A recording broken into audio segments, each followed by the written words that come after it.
प्रश्नमाला 13 प्रायिकता वाली प्रश्नावली में अपन लोगों ने प्रायिकता के लगभग सभी सूत्र सभी विधियां कंप्लीट कर ली, यानी 13.5 तक जो भी था वो पूर्ण रूप से कंप्लीट हो चुका।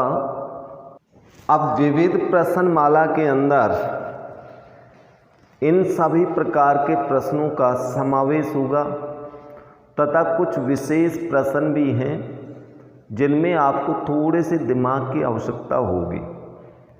तो विविध प्रश्नमाला में पहले अपन एग्जाम्पल देखते हैं। बहुत ही इम्पोर्टेंट और बढ़िया एग्जाम्पल हैं, इंटरेस्टिंग एग्जाम्पल हैं, थोड़ा सा आपको दिमाग भी खपाना पड़ेगा। तो देखिए एग्जाम्पल नंबर विविध प्रश्नमाला का 3।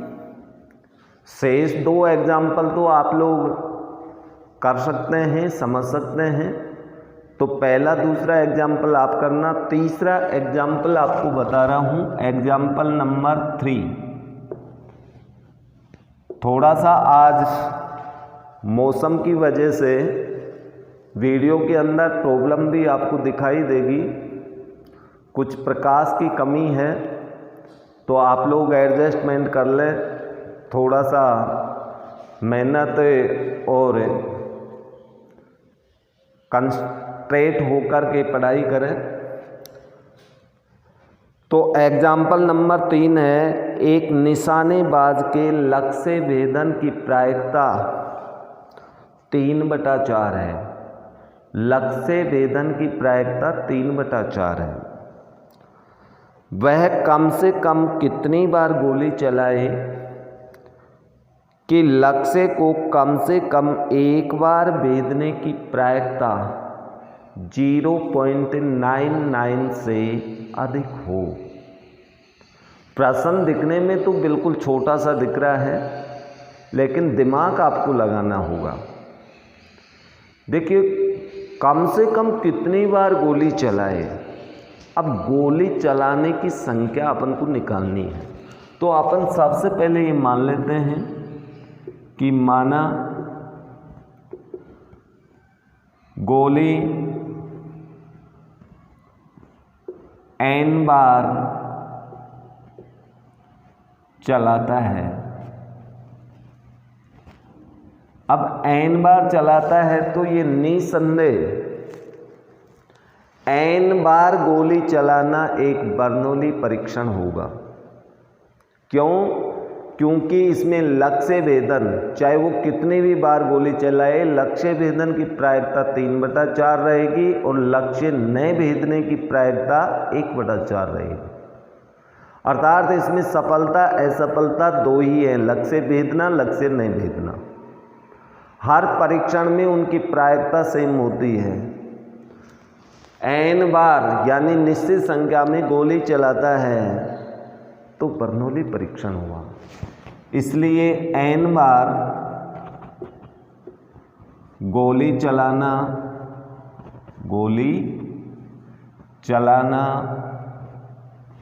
एक बर्नौली परीक्षण, एक बर्नौली परीक्षण है। गोलियों की संख्या n बार होगी। लक्ष्य भेदन सफलता की प्रायिकता ये आपको दे रखी है P। इस प्रायिकता को अपन मान लेते हैं P 3/4 तथा लक्ष्य न भेदना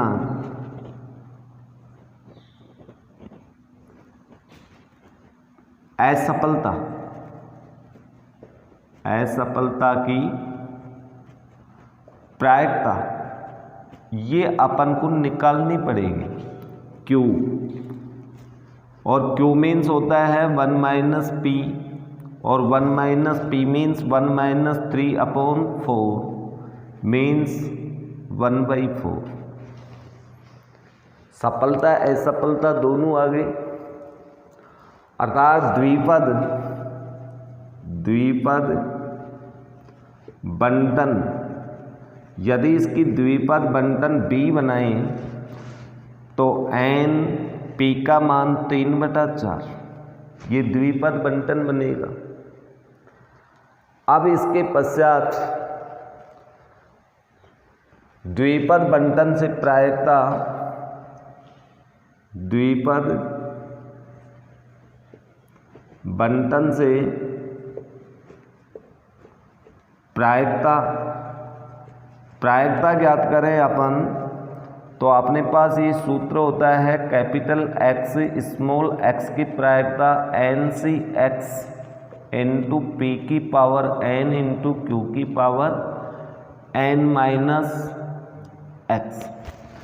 इस सूत्र की सहायता से अपन किसी भी रैंडम वेरिएबल की प्रायिकता ज्ञात कर सकते हैं। लेकिन यहाँ प्रश्न में क्या दिया है कि कम से कम एक बार गोली चलाने की प्रायिकता 0.99 से अधिक होनी चाहिए। तो कम से कम एक बार गोली चलाने की प्रायिकता कम से कम एक बार गोली चलाने की प्रायिकता द्विपद बंटन से अपन ज्ञात करें तो ये होगा p x is greater than equal to 1, या फिर इसको अपन इस प्रकार से व्यक्त कर सकते हैं, ये मैं यहाँ से मिटाऊंगा।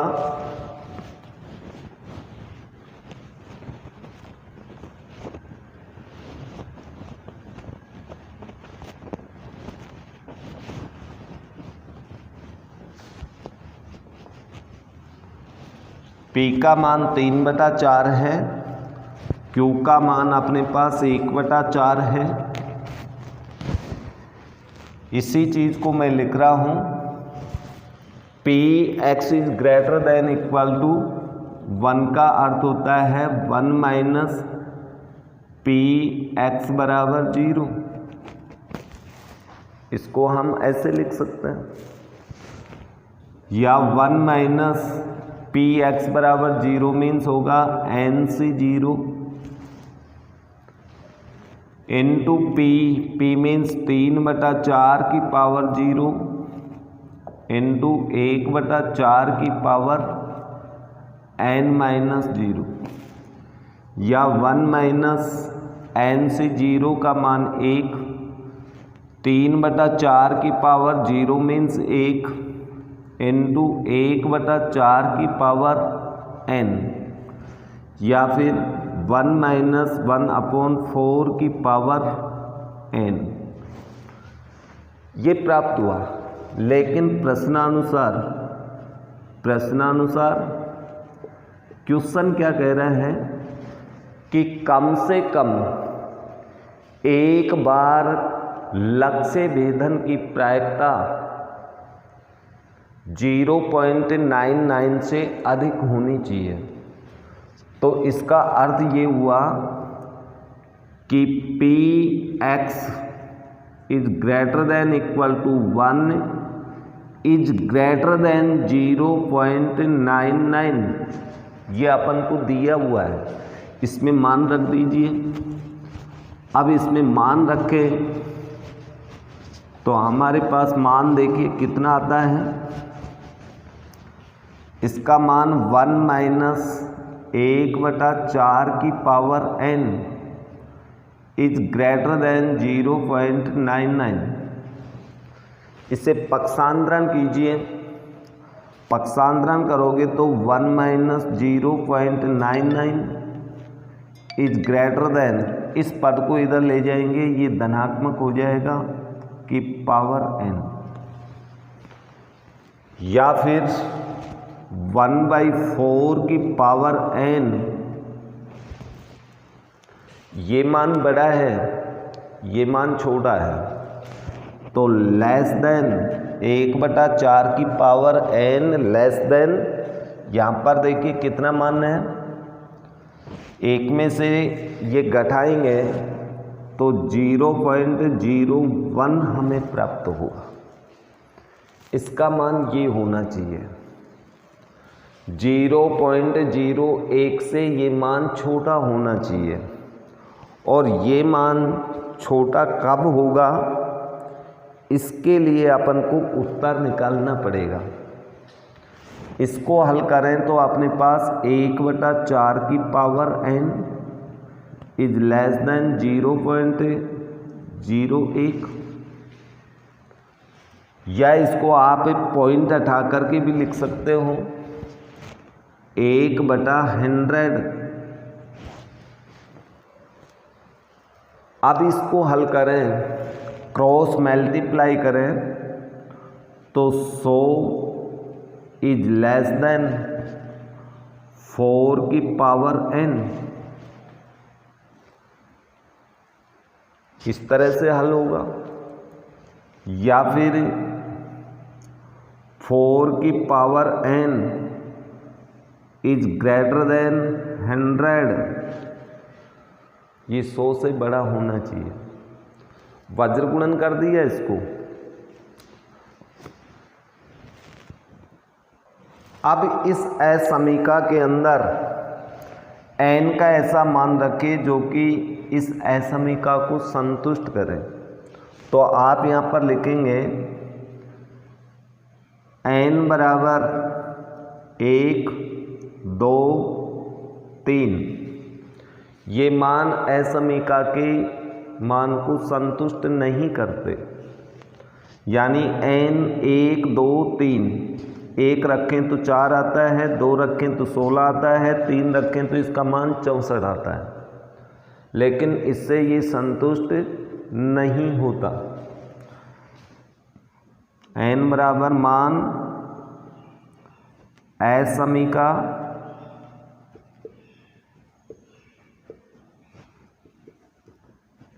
एक को संतुष्ट नहीं करते, संतुष्ट नहीं करते।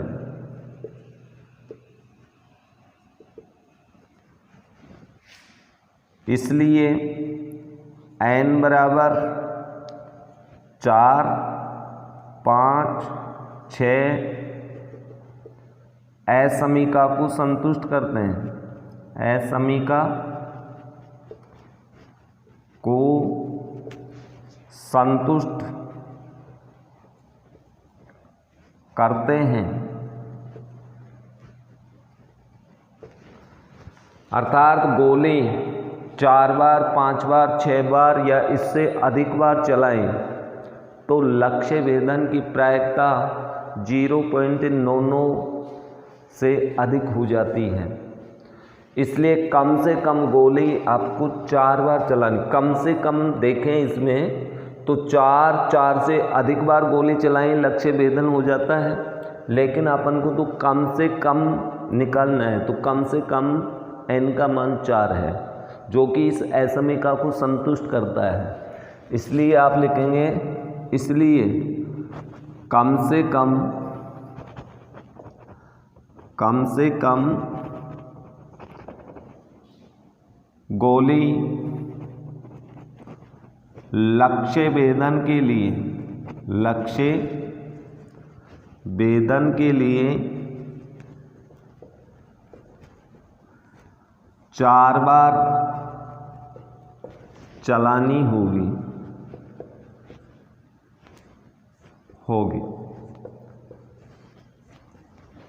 तो ये एक इम्पोर्टेंट एग्जाम्पल था, बढ़िया क्वेश्चन था।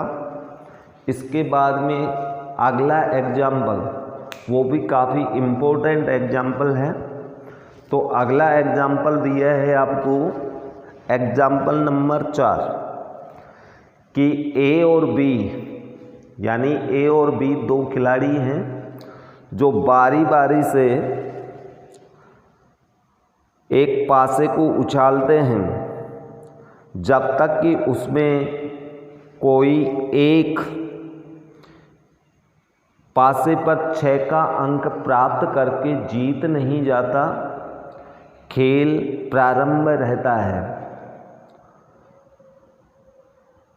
यदि एक खेल को प्रारंभ करें यानी एक खेल को शुरू करें तो उनके जीतने की प्रायिकताएं ही ज्ञात कीजिए।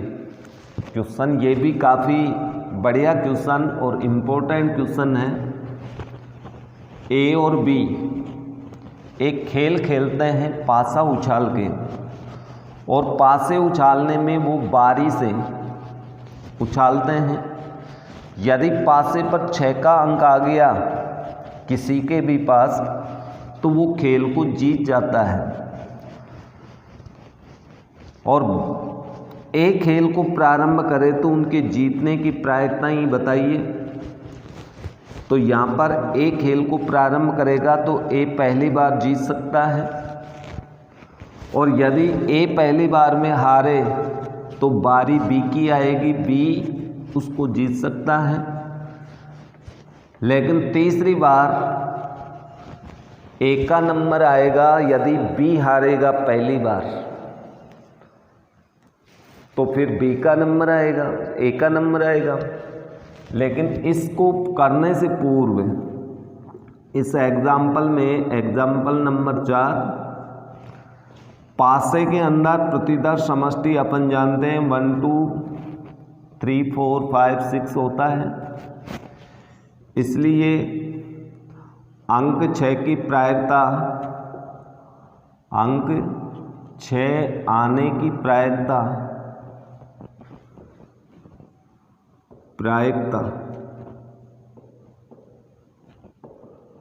बराबर 1/6 और अंक 6 नए आने की प्रायिकता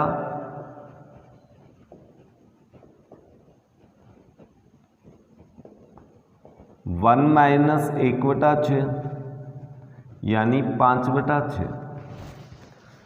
यदि कोई भी खेल को जीतेगा तो उसकी प्रायिकता 1/6, हारने की प्रायिकता 5/6, जीतने की प्रायिकता 1/6, हारने की प्रायिकता 5/6। एक खेल को शुरू करता है, ए खेल शुरू करता है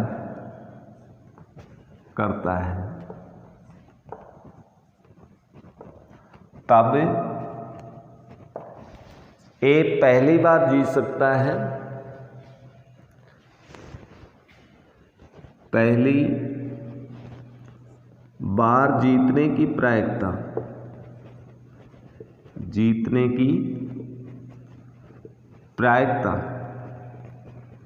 ए के पहली बार जीतने की प्रायिकता 1/6, यानी पहली बार वो पासा फेंके, पहली बार 6 का अंक आ जाए तो जीत जाएगा। लेकिन इसके बाद बी का नंबर आएगा दूसरी बारी में, बी भी उसको जीत सकता है।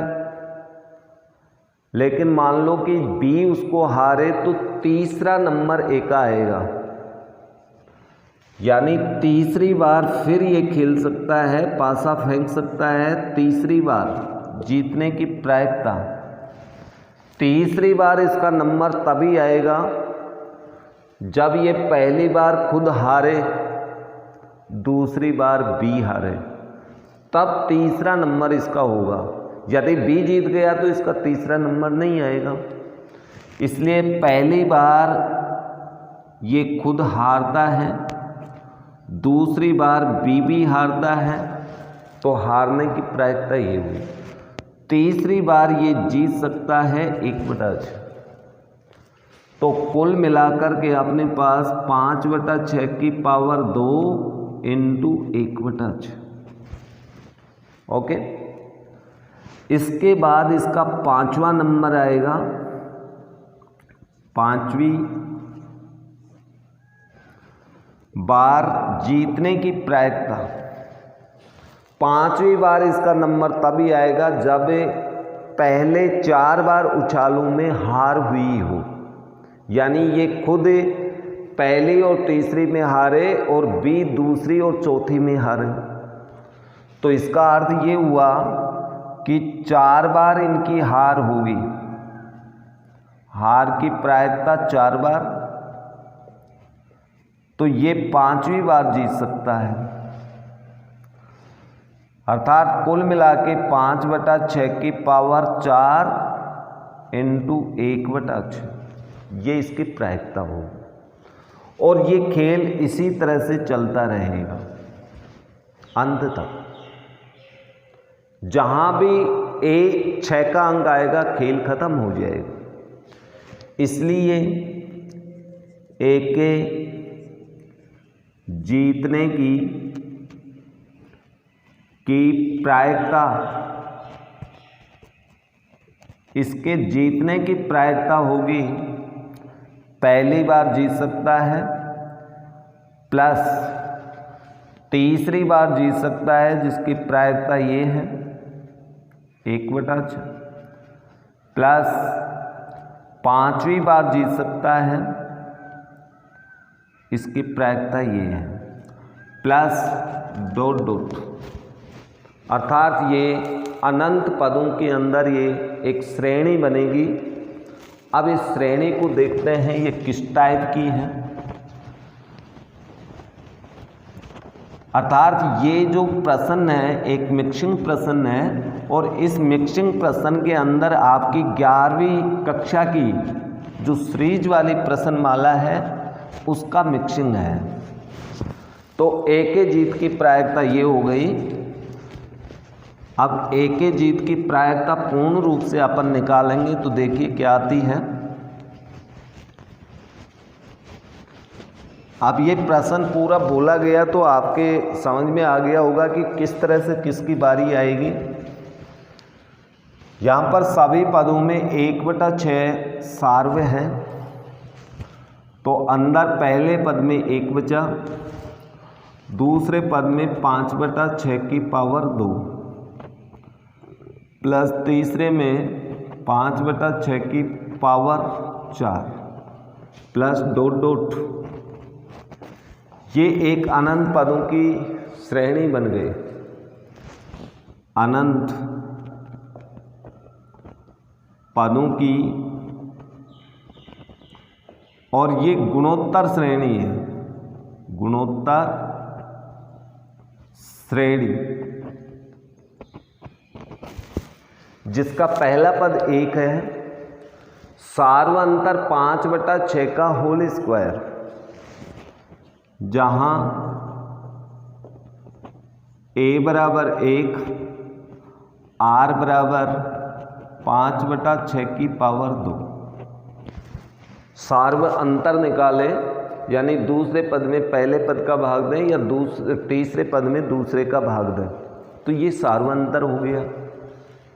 और ये सार्वांतर यहाँ पर लेस देन 1, 1 से छोटा है। r का मान 1 से छोटा है, और r का मान जब 1 से छोटा है तो गुणोत्तर श्रेणी में n पदों के योगफल का सूत्र आपको लगाना है। इसलिए 1/6 n पदों का योगफल, यहाँ पर गुणोत्तर श्रेणी में n पदों का नहीं, अनंत पदों का योग, Sn का सूत्र लगेगा, Sn, S इन्फिनेटिव, अनंत पदों का योगफल, गुणोत्तर श्रेणी में अनंत पदों का योगफल। और योगफल का सूत्र अपन जानते हैं 1/6 इंटू अनंत पदों का योगफल 1/a - r, सॉरी ये नहीं होता, S अनंत बराबर ये होता है a/1 - r।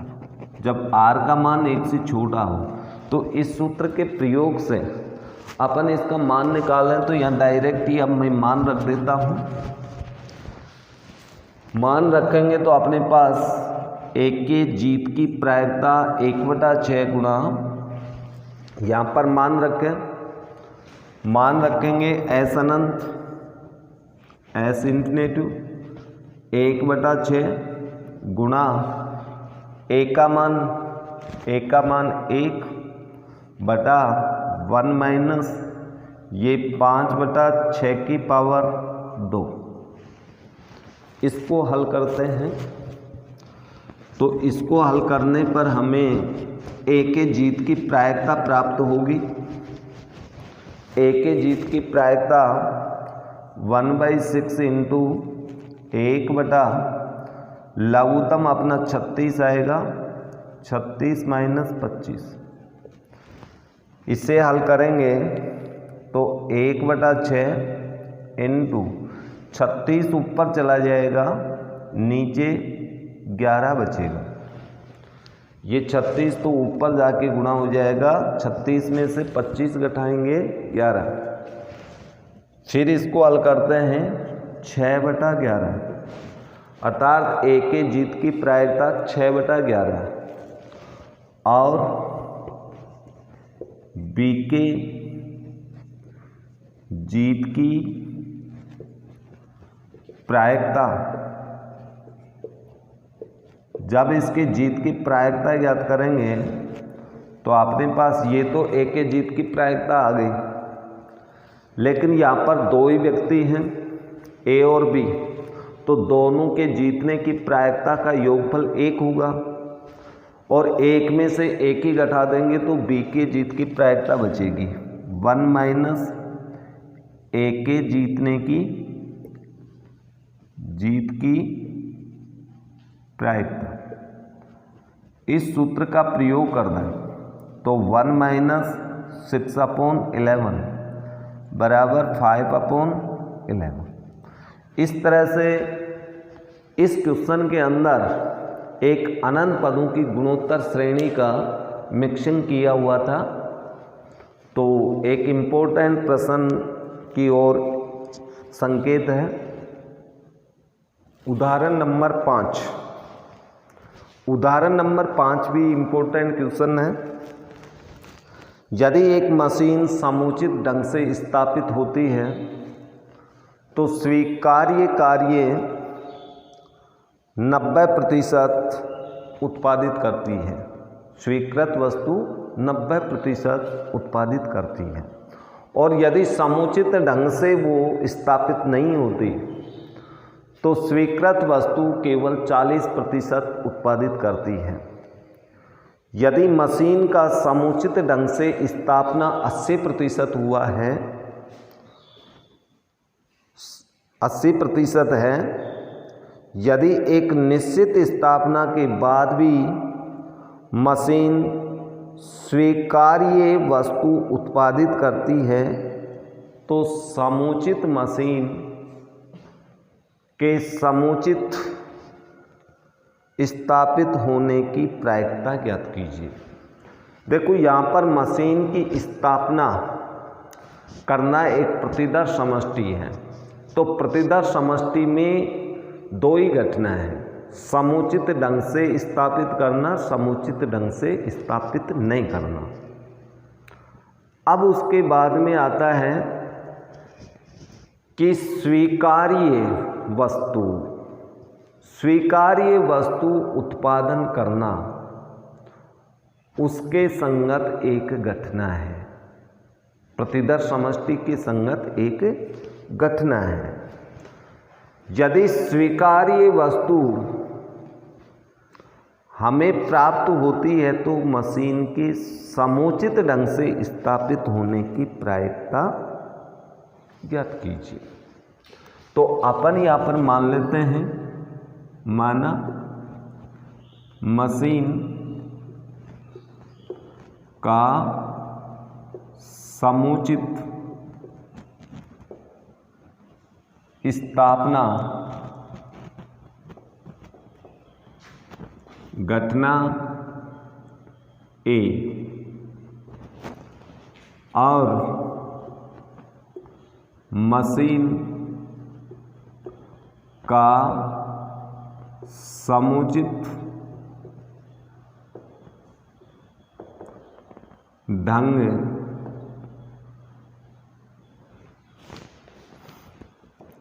से स्थापना नहीं घटना, इसको हम बी मान लेते हैं। तो यहाँ ए की प्रायिकता दे रखी है पी ए बराबर 80% मीन्स 0.8। तो बी की प्रायिकता 1 माइनस पी ए अर्थात 0.2 होगी। तो ये दोनों प्रायिकताएं हमें मालूम है तथा स्वीकार्य वस्तु उत्पादन करना घटना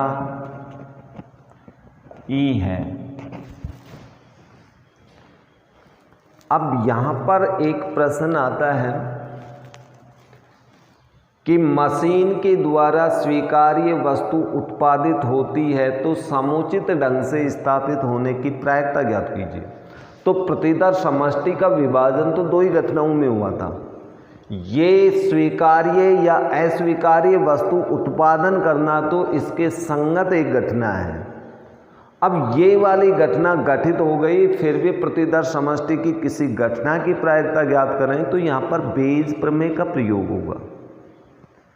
अब यहाँ प्रश्न में ऐसा देगा नहीं कि भाई बेज प्रमेय का प्रयोग करें, तो बेज प्रमेय तो अपन को समझनी पड़ेगी यहाँ की प्रतिदर समष्टि का विभाजन, ये संगत घटना घट चुकी, फिर भी इसकी प्रायिकता पूछ रहा है तो बेज प्रमेय का प्रयोग होगा। क्योंकि क्वेश्चन में ये दिया है कि स्वीकार्य वस्तु उत्पादित होती है मशीन से, तो मशीन का समुचित ढंग से स्थापित होने की प्रायिकता ज्ञात करो। तो यहाँ पर ये तो दिया हुआ है, ये घट चुकी और फिर भी उसकी प्रायिकता, तो इसके अंदर आपको ये भी दिया हुआ है कि समुचित ढंग से स्थापित होती है तो स्वीकृत वस्तु का उत्पादन 90% होता है। अर्थात इसकी प्रायिकता जब ये होता है काम, यानी मशीन ये है समुचित ढंग से, तो ये सप्रतिबंध प्रायिकता हुई कि नहीं ई की, ए घट चुकी फिर भी ई की सप्रतिबंध प्रायिकता, और ये दे रखा है 90%। 90% का मतलब 0.9%, 0.9। इसी तरह से आपको यहाँ पर ये भी दिया हुआ है E/B, जब समुचित ढंग से स्थापित नहीं होती फिर भी स्वीकार्य वस्तु का उत्पादन की प्रायिकता 40%, और 40% का अर्थ होगा 0.4%। तो ये हमें प्रायिकताएं दे रखी है। अब अपन यहाँ पर लिखते हैं कि मशीन द्वारा स्वीकार्य वस्तु उत्पादित होती है तो मशीन का समुचित ढंग से स्थापित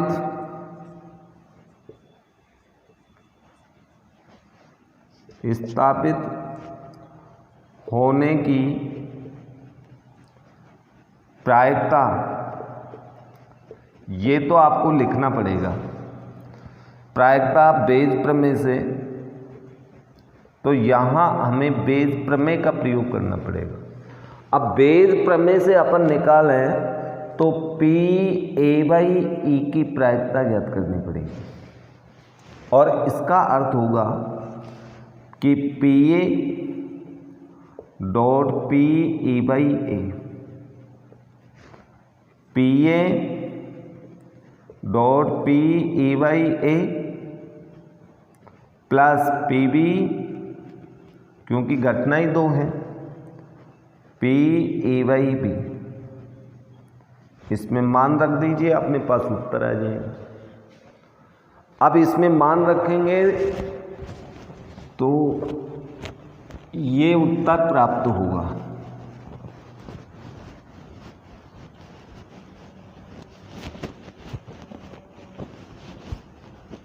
मान आपकी याद होनी चाहिए, मैं यहां से मिटा दिया।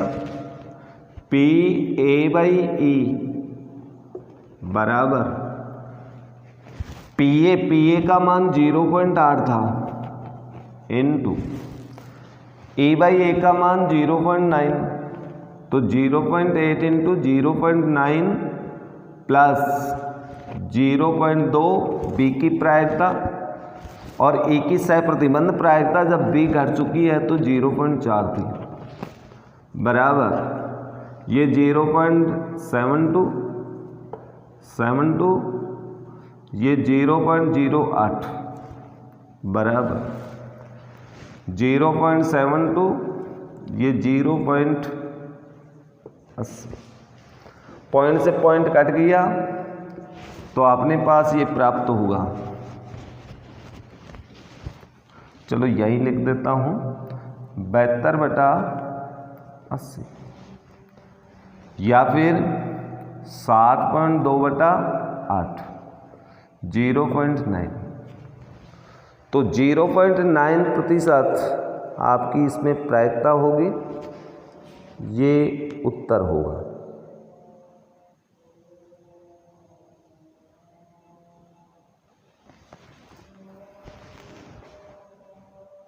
लेकिन इस प्रश्न में एक छोटी सी मिस्टेक हो चुकी अपने पास। इसमें यह भी लिखा था कि मशीन द्वारा स्वीकार्य वस्तु उत्पादित नहीं होती, मशीन द्वारा दो स्वीकार्य वस्तु उत्पादित होती है। तो दो स्वीकार्य वस्तुओं के लिए अपन को प्रायिकता बदलनी पड़ेगी। अब दो स्वीकार्य वस्तु, तो दो स्वीकार्य वस्तुओं के लिए प्रायिकता अपने पास इससे पूर्व जो P E बाई ए ज्ञात किया तो उसमें एक वस्तु की प्रायिकता ही ली थी, लेकिन यहाँ दो स्वीकार्य वस्तु हैं और दो स्वीकार्य वस्तु होंगी तो इसकी प्रायिकता होगी 0.9 गुणा 0.9 यानी 0.81 होगी।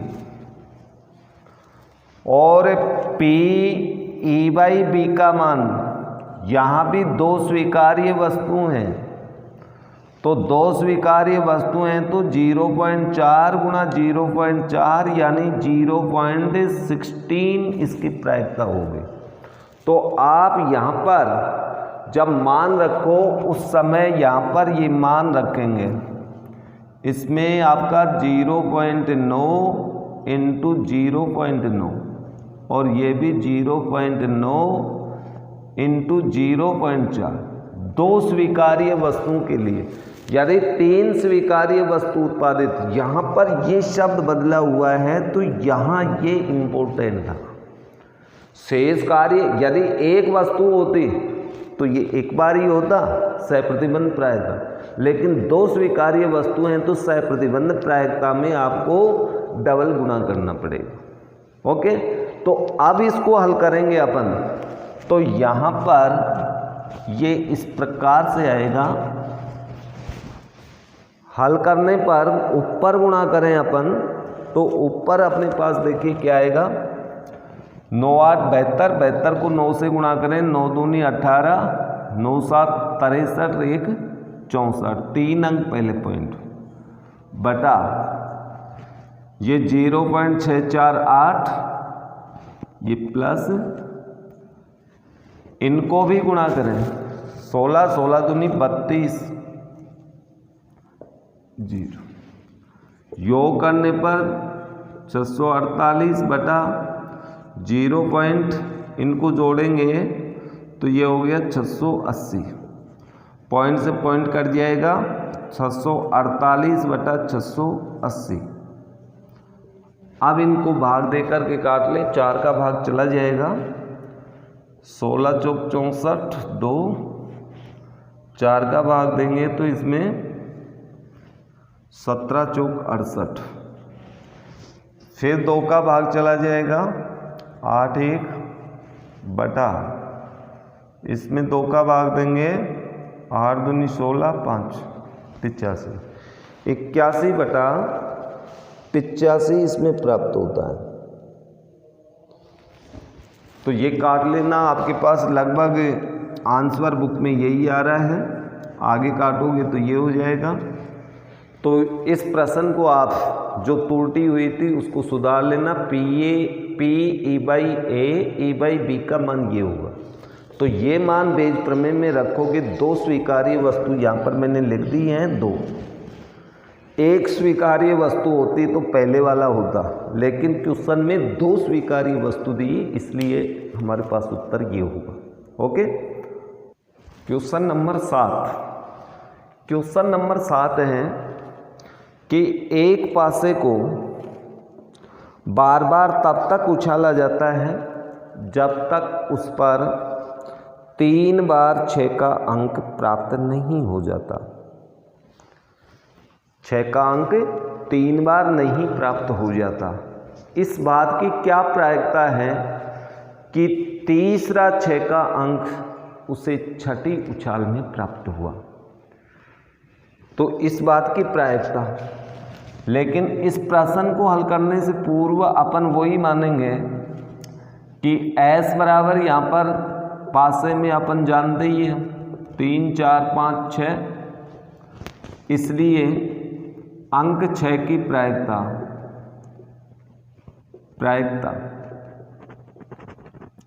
अंक 6 की प्रायिकता 1/6 होगी। अंक 6 नहीं की प्रायिकता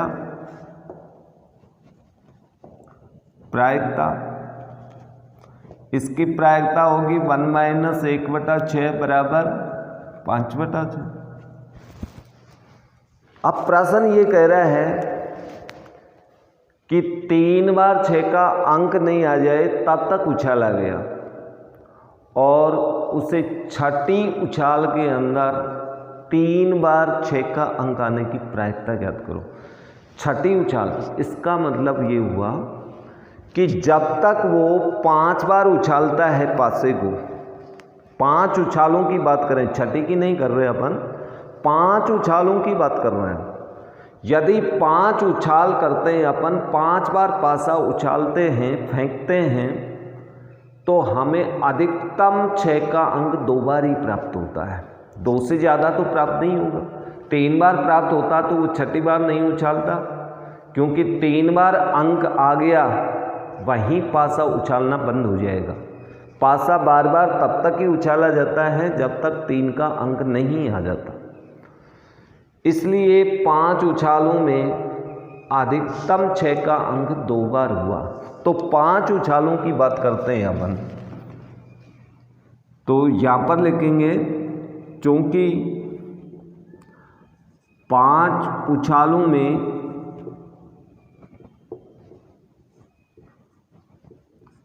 6 का अंक 2 बार आता है, 2 बार आता है,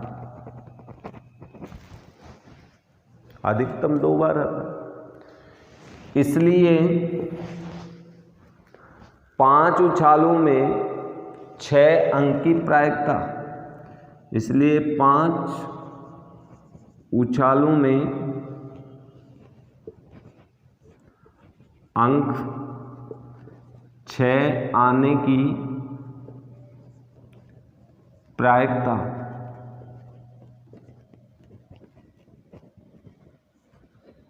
P x बराबर 5 2। 5 उछालों में 6 अंक आने की प्रायिकता x बराबर 2 ही होगी। 2 से ज़्यादा तो नहीं आ सकता। तो द्विपद बंटन की सहायता से, क्योंकि ये एक बर्नौली परीक्षण है, 5 उछालों तक एक ये बर्नौली परीक्षण है, 5 के बाद में ये बर्नौली नहीं होगा। 5 उछालों तक तो बर्नौली द्विपद बंटन से अपन मान निकालें तो अपने पास n, इसलिए n बराबर 5, p बराबर अपने पास 1/6 और q बराबर अपने पास 5/6 है इसमें। तो बर्नौली परीक्षण से अपन ये मान निकाल सकते हैं। तो अपने पास आएगा 5c2 into p means 1/6, q means अपने पास 5/6 की पावर 5 - 2 या 5c2 1/6 की पावर 2 5/6 की पावर 3, ये मान प्राप्त हुआ। तो छठी उछाल में छठी या आप इस तरह भी लिख सकते हैं, छठी उछाल में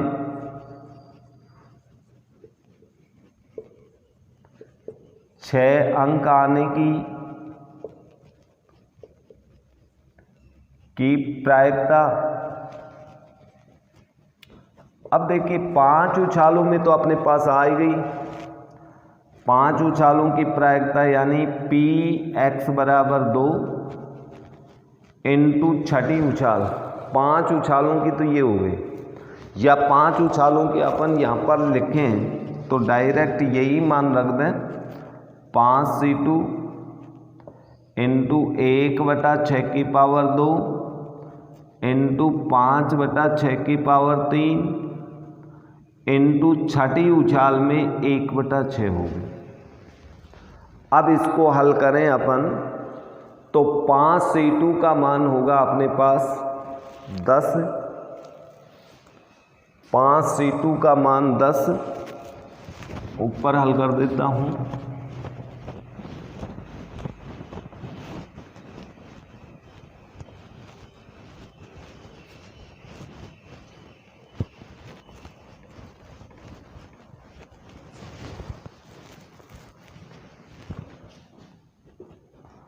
पाँच c2 मीन्स 10 इंटू 1/6 की पावर